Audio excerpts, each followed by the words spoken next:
Selling of children into slavery is, in some coastal communities in the central region, is fast becoming a norm, and many parents in such communities in the central region say the dwindling fish stock in recent times accounts for the upsurge in that phenomenon because there's no alternative job for them. Fishing is a major source of income and livelihood for most women and men in the area.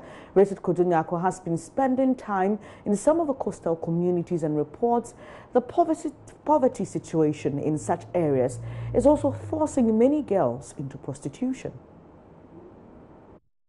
It's a Tuesday morning and the sea whispers gently in the ears of residents here at Brewa. The fishermen here have a day of rest. In the house of 34-year-old Ama Awi, a mother of 6, is 12-year-old Kwesiata her son.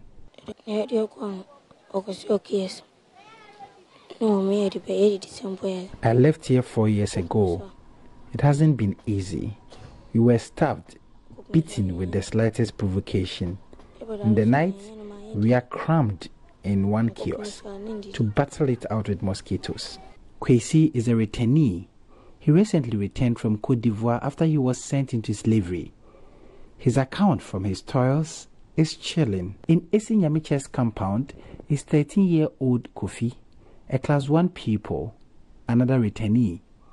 He and Kwesiata worked in hazardous environment and worked under dangerous conditions on the sea.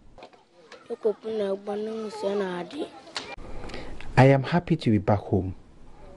It got to a point I wanted to run away, but where was I going to run to? There are dozens of children from the Brewa community and other fishing communities in the central region who are still in slavery with their dreams of education shattered. Kwesiata's mother, after allowing the child to travel to Côte d'Ivoire to work as a slave boy, had a change of mind after an education campaign by some NGOs and decided to trace where the child was. She says many children in the community have gone that way because poverty is swallowing them.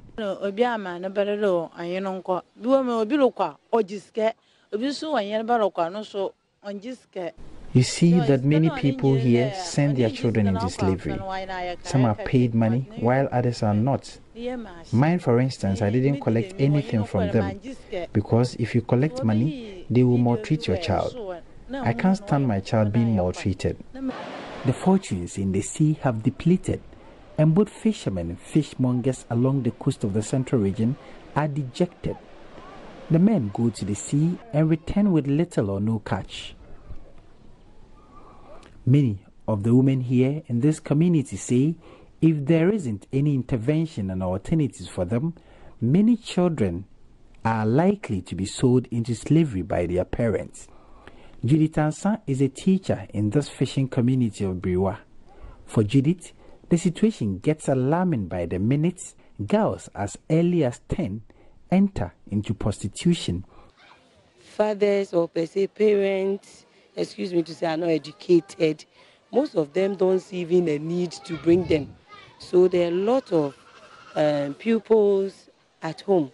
And then sometimes to 1 or 2 occasions, you see that some of the students are not coming anymore. You do follow up. You find out the child has been sent to a particular place. Sometimes they promise them the child is going to work, and at the end of the month, they will gain something to take care of the others. They even sow gari for them, and some have their way with them. Friends of the Nation, an NGO that works at the coastal part of the country, is extremely worried about the phenomenon and want urgent attention to be paid to this matter. Kwesi Johnson is a member. Many fishermen will tell you that they wish they obey the law. But if you obey the law, other people are breaking the law and they are not being punished. So why should I obey the law and go hungry? So the government should enforce the law totally so that the fish stocks will be rejuvenated. The fast depleting fish stocks has made many coastal dwellers who depend solely on the sea vulnerable. Many are likely to sell off their children into slavery if no alternatives are provided them. Richard Joy News, Cape Coast.